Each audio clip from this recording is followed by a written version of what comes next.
Valkyrie Elysium managed to surpass my expectations. This game definitely has some glaring flaws though, and I'm going to go over all of it for you guys so it can help you make an informed decision on your purchase, and also just spread more love for this game, as I think some things about it are truly awesome, and I think it's going to go down as an underrated gem. If you guys enjoy my reviews or any of my JRPG videos, please make sure to leave a like and definitely subscribe. I hope you guys enjoy this Valkyrie Elysium review, and let's get into all the good and bad of the game. You play as a Valkyrie demigod named Maria, and you're basically ordered by Odin all game to go do his tasks. But you don't know his true motives, and you're basically trying to figure it out all game, as well as some other adversaries that come along through the story. Now, the story isn't the most incredible, masterful thing by any means, but there are parts that are super interesting, and I really did enjoy the cast. Where this game shines, though, is its combat system. This game almost has a simple combat system at its base, but has a lot of ways you can play, which adds a lot of replayability. But the biggest thing it's got going for is just the way it feels.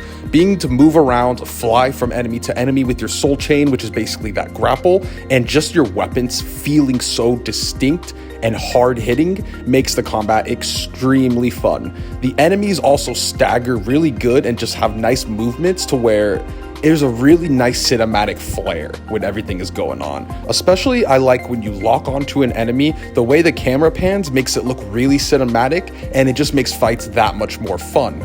There were complaints about no combo canceling in the beginning, and when I played the demo, I can't lie, I had a fear of that as well.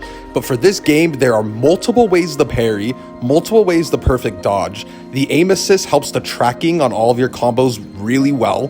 There's a lot of options here to where combo canceling was not an issue once throughout my entire game. This combat system is built incredibly well and gives you full control using no matter what weapon you have.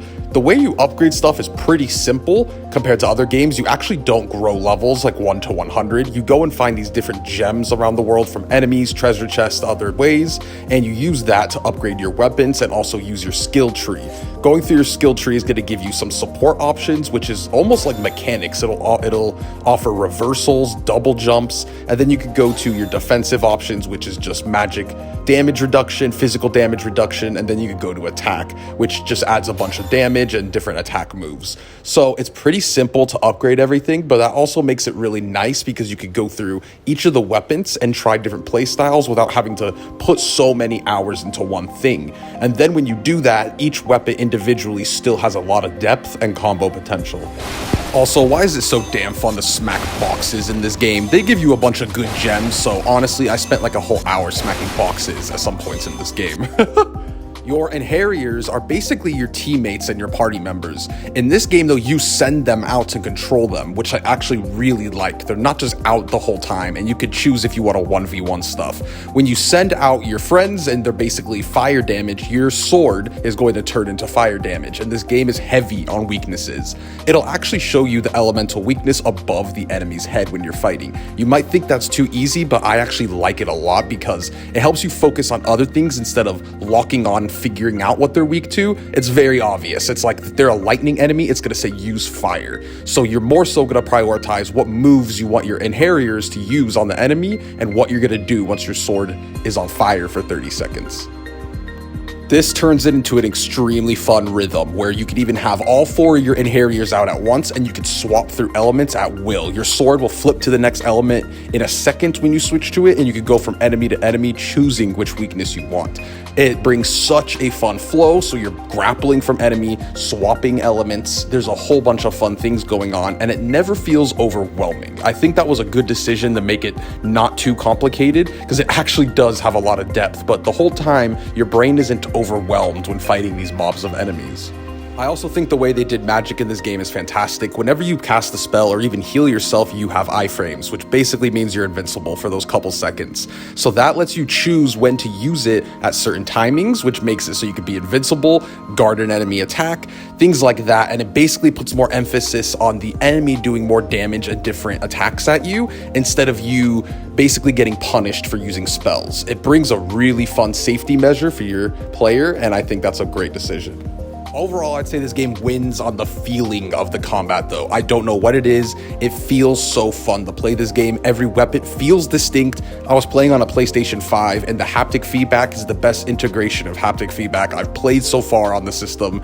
You really feel like you're hitting an enemy with a sword, and everything has weight to it and feels really good to pull off once you pull off a combo and just string enemies together. So the combat in this game is absolutely incredible. I barely have any complaints of it. The hard mode was definitely not hard enough. Basically, until late game, it's a cakewalk if you played action games. That was the biggest combat highlight issue for me, but they are adding another difficulty for free in DLC coming up soon, so that should probably be solved. And there is also late game bosses that will give you a run for your money on hard mode, for sure. But this game's combat, I think, shines so much. It is very different from other games as well. It brings a new sort of fun, and I think it is totally slept on. If you are an action RPG enjoyer, you will enjoy this game, despite its flaws. For sure, hands down. Now, going into exploring and the level design isn't the most crazy thing in the world, but it is fun exploring and looking for items. The whole map is not linear, so you can explore a bit, and it does reward you for getting items, especially for the true ending, as I'm going to get into in a bit, which is extremely important on also like a double-edged sword, but we'll get into that. So exploring is going to also give you upgrades and your items. You can't buy heals or MP potions in this game. You have to find them and go into missions again and grab them. I actually like that because it makes your healing items limited. It makes you want to use magic a lot more, and your magic is not scarce. You always have it, and you always find these save points around the map that just heal up your magic and HP fully, so it's not an issue not being able to buy items at a shop. I think this was a cool way to do it. The game is chapter-based, so you'll go into your mission and you'll get to explore the little area they give you, and then once you get to the end cutscene and boss fight, you'll go back to your main hub and then repeat it. This actually works pretty well in this game. The areas are pretty big, and I think the aesthetics are beautiful. Looking around these areas is just a treat, in my opinion. It is way better than the actual in-game cutscenes. Now, sometimes the cutscenes are awesome, but they seem more pre-rendered. When they're actually doing their normal cutscenes, sometimes the facial animations are off, and the lip-syncing is god-awful. So there is that, but when you're actually running around and fighting, the particle effects, the trees, the foliage, all of it looks so beautiful, and the sights are really some to behold. So I definitely enjoy running around this game and just looking at everything, although some of the cutscenes could have used a lot more work. So if facial animations and lip syncing and stuff like that bothers you, be warned.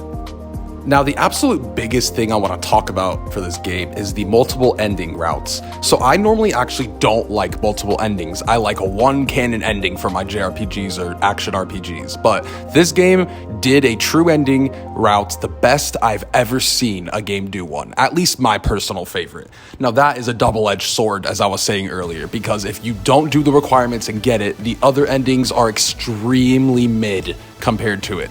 The true ending has content, bosses, and story scenes that are just out of this world, and then the other endings don't.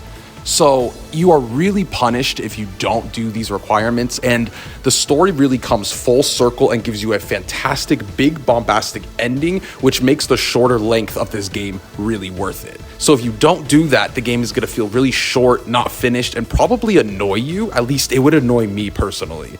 So I did the true ending. I actually did all endings, but the true ending just brings this game full circle and makes it all worth it. I really don't mind the shorter length once I did this true ending, and I really want to praise them for it. But once again, if I don't want to put it in this video, I think it's kind of spoilerly. If you don't, I'm sorry. Just look it up on Google how to get the true ending. It is not too hard, but it is totally missable for sure.